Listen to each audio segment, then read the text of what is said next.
नमस्कार, आप देख रहे हैं न्यूज ट्रैक और मैं हूं श्रुति शुक्ला। आज हम आपको बताएंगे कि कासगंज में कांग्रेस का चुनावी इतिहास क्या रहा है।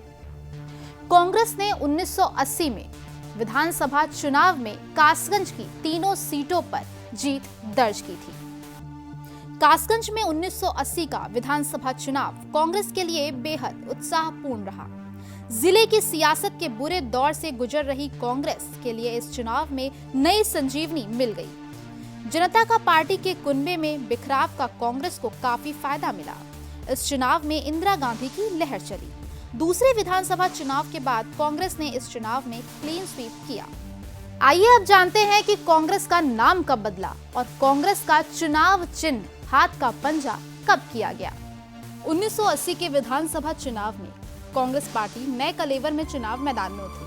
कांग्रेस का नाम बदलकर कांग्रेस आई हो गया और चुनाव चिन्ह गाय बछड़ा के स्थान पर हाथ का पंजा हो गया। इंदिरा गांधी के नेतृत्व वाली इस कांग्रेस को जिले की जनता ने हाथों हाथ लिया।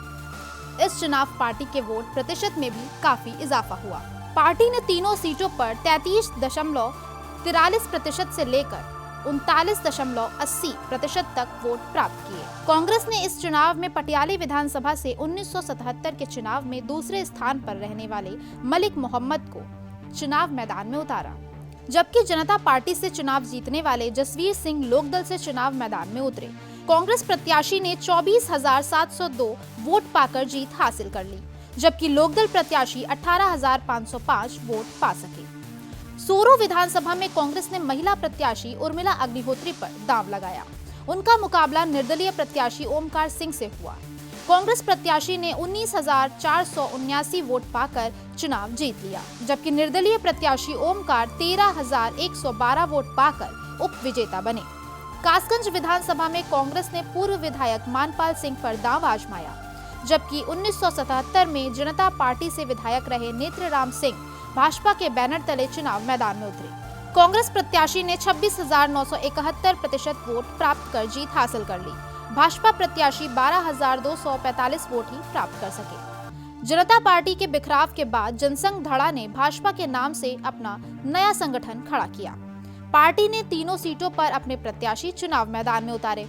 कासगंज से चुनाव मैदान में उतरने वाले नेत्रराम ही दूसरे स्थान पर रहे, जबकि सूरों से चुनाव लड़ने वाले हीरश लाल और पटियाली से चुनाव लड़ने वाले गेंदालाल को तीसरे स्थान पर संतोष करना पड़ा। विधानसभा से चुनाव में जनता पार्टी 4 नामों से चुनाव मैदान में उतरी।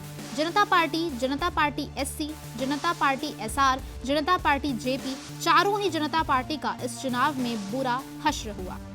इनमें से किसी भी संगठन का प्रत्याशी दूसरे स्थान पर भी नहीं जा सका। विधानसभा चुनाव में 36 प्रत्याशियों ने अपनी किस्मत आजमाई, जिनमें 18 निर्दलीय प्रत्याशी शामिल रहे। सबसे ज्यादा 18 प्रत्याशी सोरो से चुनाव मैदान में रहे, जबकि कासगंज से 12 और पटियाली से 11 प्रत्याशियों ने अपनी किस्मत आजमाई। तो ये थी हमारी अभी की रिपोर्ट। तब तक के लिए मुझे दीजिए इजाजत और ऐसी ही तमाम राजनीतिक खबरों के लिए जुड़े रहिए न्यूज ट्रैक के साथ। और अगर आपको हमारे वीडियोस पसंद आते हैं तो हमारे चैनल को लाइक करिए, सब्सक्राइब करिए, शेयर करिए और साथ ही साथ बेल आइकॉन को दबाना मत भूलिएगा।